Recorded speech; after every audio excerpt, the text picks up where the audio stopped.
I'm just saying I think the pieces are here for them to have a Stanley Cup quality blue line. No. Oh, my God. Oh, my God. Bouchard should be on the third pairing. You just said that. But the point I'm trying to make, Jay, is people are going a little too far with the Darnell Nurse thing. He's playing like shit. I get it. And they need to make the blue line better. They need to go get another good blue liner. But all these people who are like, you have to trade Darnell Nurse for whatever you can get for him. Well, you can't. But they're like, you have to trade him for whatever you can get for him because you can't win with him as your number one D-man. I would love him on our team. But he's not. In the terms of number one defenseman across the NHL. Yeah.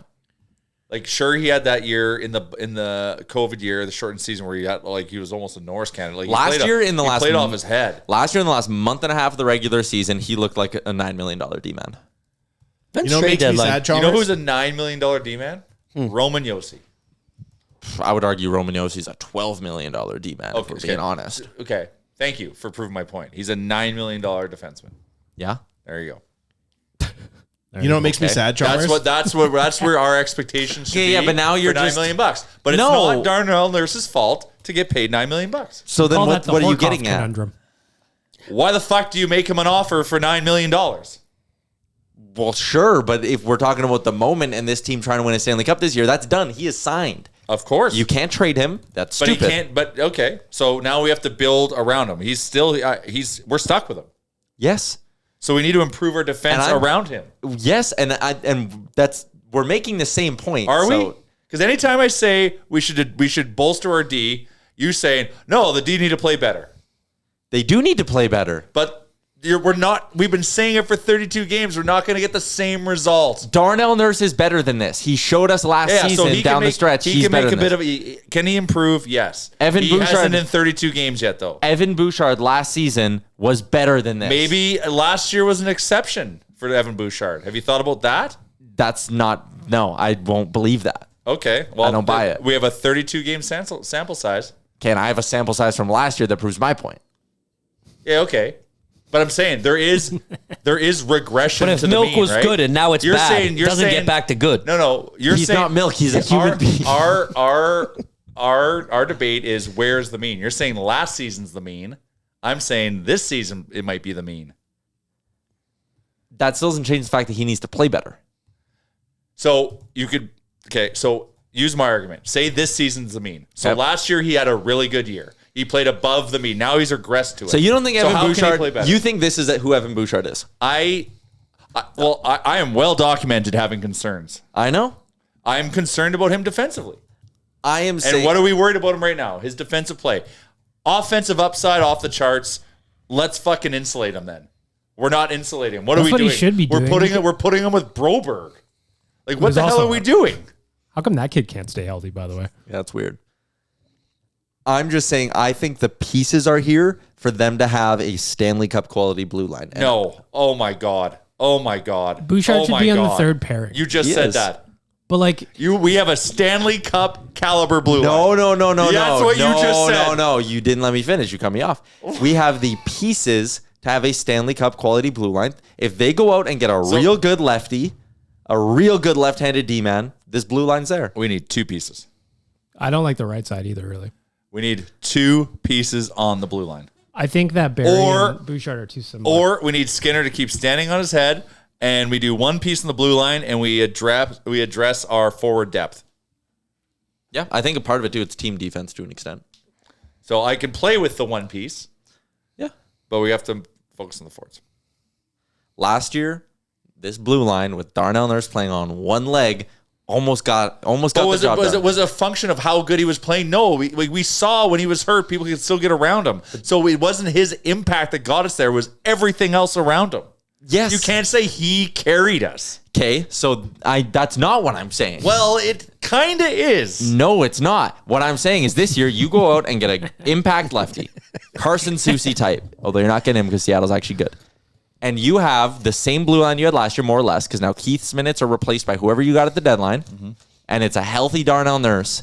That blue line is automatically better. He's healthy right now. I know, and I'm saying he's going to get better. He needs to get better. That's a part of this. Yeah, we don't have a choice. He has to get better. Yes, but I'm saying if he is better, And if he's the Darnell Nurse we got in the last 5 6 weeks. You keep pointing back to last playoffs. I'm like, he didn't do anything. He was hurt. Last year down the stretch before he got hurt, he was playing unbelievable hockey. Everyone was off their fucking heads down the stretch. It was a collective off the head moment. And you don't think that can happen again? I'm not saying it, but like, we can't just keep saying, looking at our blame like, well, we just need Darnell Nurse to be better and everything's okay. Everything's better if he's better. It certainly helps. Yeah. But it's not the answer. We need to add more to it. Expecting like this I'm with crazy leap. Okay, so progress it. Trade deadline's March 3rd. Yep. I know that there's teams that are going to go up and down in the standings, but I think there's kind of a small window into who we could potentially get, right? So as of right now, I know that you always say Chychrun, so let's just leave him out of this for a second. But who? You don't have a choice. If you, it's always great to have a problem, but it's even better to have a solution. Yep. What right now, at the very beginning, is potentially a solution? Trade a second-round pick and Marcus Niemelainen for Vladislav Gavrikov. Okay. And you agree with this, Jer? I'm fine. It doesn't hurt. Okay. He's the best, probably pure defensive option on the market. So there right is now. options, though, right? There's always options. That's the whole thing. Well, sometimes there's just not the They caliber. could buck up and get Chychrun today if they wanted to, right? And so The what? price So what is do coming you down think? by the second. If you had Ken Holland sitting right here and the other people in the room that make the decisions, what do you think is stopping them from doing this? Do they, number one, are they interested? And number two, what's stopping them? Cap It's space. been up and down like a toilet seat, really. Yes. What is that? That's Ken Holland. Oh, yeah. What does he say again? It's been up and down like a toilet seat, really. So Thank you for the insight, Mr. but Holland. every it's not cap space. Yes, it is. But are we up to the cap? Oh hell yeah. Are we into LTR? Oh fucking rights we are. But what does Tampa do? How does Tampa do it? Jay, but if Evander Kane's going to be healthy, he's going to play. I'm not saying, it's not even me saying Kucherov him. Okay, so what does Tampa Bay do? They find a way to make it work. They find a way to fucking make it work. Yeah? If you really want it, you can go and get it. How much of a problem is our cap in this scenario that you have painted out? If right you wanted now? to go get Chychrun and Arizona goes, Kate, 2 firsts and Broberg, and Colin says, all right, sounds good to me. Here you go. Now you have him. And when Kane's healthy, you're over the cap, you're screwed. You got to trade someone for pennies on the dollar or put like 3 guys on waivers.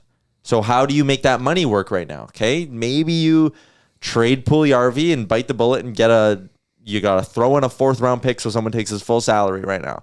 Okay, now you've lost another one of your bullets that you can use at the deadline in a 4th round pick. And you've lost Puljujarvi out of your lineup. You got to replace him because he is a guy who's giving you top 9 minutes right now. And or you trade Tyson Barrie. But then what's your blue line look like? All of a sudden now, Evan Bouchard's got to play top 4 minutes, black hole on the 3rd pairing right side because you've traded away Barrie to make the money work to fill the left side of your blue line. But all you've really done is just shifted the problem to the right side of your blue line. Still not a good enough blue line. The cap is hurting them right now, and they have to, unfortunately, wait until closer to the deadline when teams are open to third-party brokerage and all that. I agree we should probably wait a little bit, but like, something needs to happen. So what is their easiest way right now? Let's just say they were a household and they realized that their monthly income was not going to support their monthly nut. What is the easiest thing they could do right now to make room so that they have more freedom closer to Trade the trade? Puljujarvi, but you're adding an asset to trade him right now, whereas a month and a half from now, maybe that's not the case. Yeah. Yeah. It's tough. They're